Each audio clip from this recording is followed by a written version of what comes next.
بسم اللہ الرحمن الرحیم.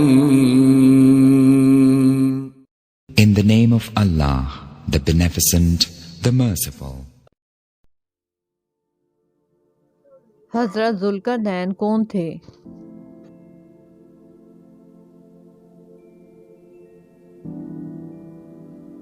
ذوالقرنین کا نام سکندر تھا۔ آپ حضرت علیہ السلام کے خالہ زاد بھائی تھے۔ آپ سام بن نوح علیہ السلام کی اولاد میں سے تھے اور ایک بڑھیا کی اکلوتی اولاد تھے۔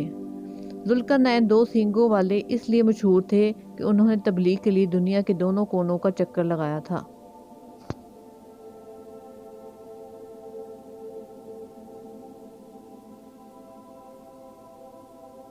اللہ تعالیٰ نے کن 4 لوگوں کو پوری دنیا کی بادشاہت عطا فرمائی تھی؟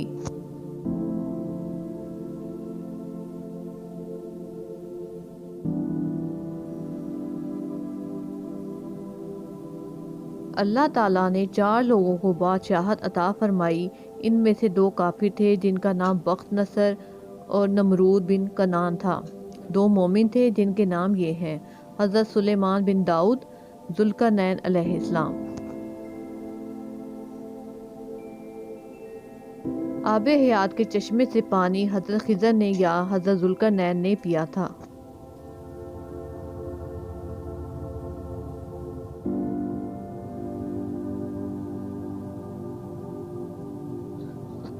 حضرت ذوالقرنین نے سنا تھا کہ سام بن نوح کی اولاد میں سے کوئی شخص آب حیات کے چشمے سے پانی پیے گا اور اسے موت نہیں آئے گی۔ حضرت خضر نے اس چشمے سے پانی پیا جبکہ ذوالقرنین محروم رہے۔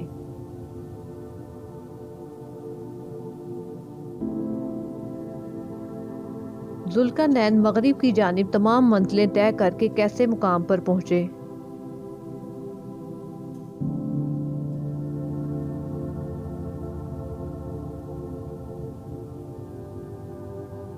وہ سورج غروب کے مقام پر پہنچے۔ ایسا لگ رہا تھا کہ وہ سیاہ چشمہ میں ڈوب رہا ہے۔ وہاں ایسی قوم ملی جو جانوروں کی کھال پہنے ہوئی تھی۔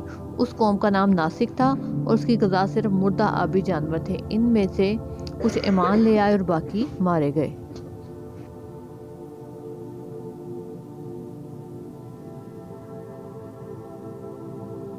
مشرق کی طرف جب ذوالقرنین نے سفر کیا تو وہ کیسے مقام پر پہنچے؟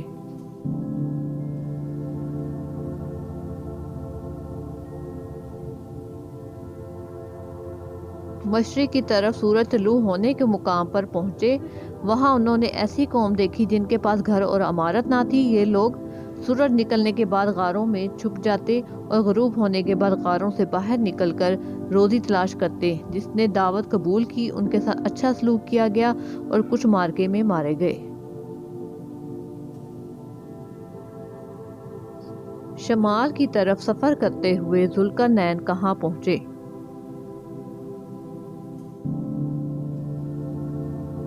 شمال کی جانب ذوالقرنین 2 پہاڑوں کے درمیان سدین پر پہنچے۔ وہاں انہیں ایسی قوم ملی جن کی زبان بمشکل اشاروں کے ساتھ سمجھ آتی تھی۔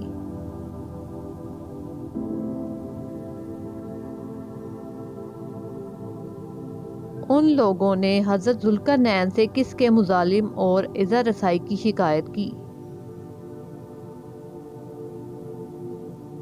ان لوگوں نے یاجوج ماجوج کے مظالم کی شکایت کی اور ان سے نجات کی التجا کی۔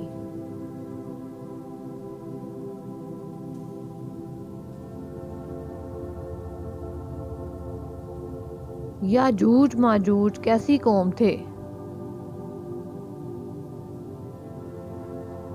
وہ حضرت یافس بن نوح کی اولاد میں سے ایک فسادی گروہ تھا جو تعداد میں بہت زیادہ تھے۔ بلا کے جنگجو بالکل وحشی جنگلی خونخوار جانوروں کی طرح رہتے تھے۔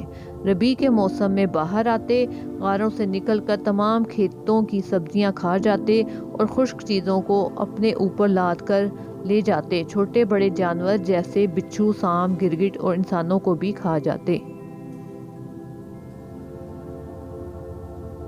حضرت ذوالقرنین نے ان لوگوں کی جسمانی مدد سے یاجوج ماجوج سے بچاؤ کے لیے کیسی دیوار بنائی؟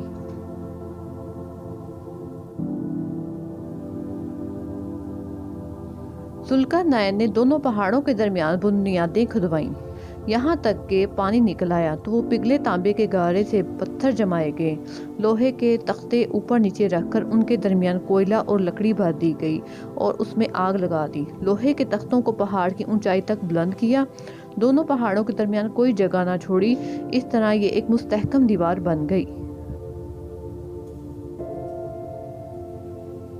حدیث مبارکہ میں اس دیوار کے بارے میں کیا ذکر ہوا ہے؟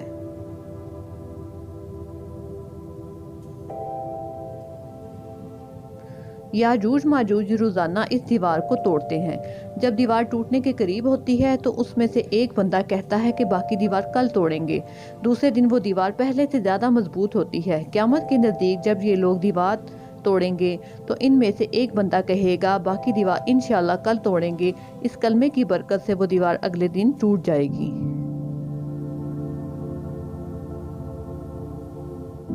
یاجوج ماجوج کا خاتمہ کیسے ہوگا؟